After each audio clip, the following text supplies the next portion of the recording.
Malir hall से airport जाने वाली तबाह हाल सड़क पर कीमती सामान से भरा ट्रेलर उलट गया है और इसी बाइस उसमें मौजूद सामान और ट्रेलर को नुकसान हुआ है। हम बात करते हैं डॉन न्यूज़ के रिपोर्टर आसिम खान से। आसिम, ये हादसा कैसे पेश आया और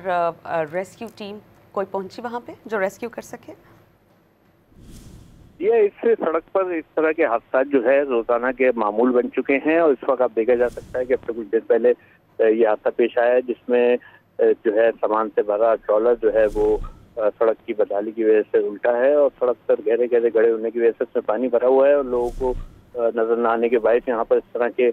हादसा और ट्रैफिक जाम मामूल बन चुका है। ट्रॉलर में जो है कीमती सामान था वो भी जो है सैलेज की पानी की नजर हो गया, जबकि ट्रॉलर को भी नुकसान पहुंचा है। मालकान ने दावा किया है कि उनका करोड़ों का नुकसान हुआ है और अब तक कोई रेस्क्यू टीमें यहाँ पर नहीं पहुंची हैं, जबकि यहाँ पर गुजरने वाले और रहायशियों की भी यही शिकायत है कि गुज़िश्ता 2 साल से ये सड़क सिर्फ तबाहाल थी, लेकिन हालिया बारिशों के बाद जो है नाकाबिल इस्तेमाल हो चुकी है। लेकिन इंतजामिया सिर्फ सड़कें बनाने के दावे करते नजर आ रही है, लेकिन सूरत हाल आपके सामने है कि किस तरह से गहरे गहरे गढ़ों में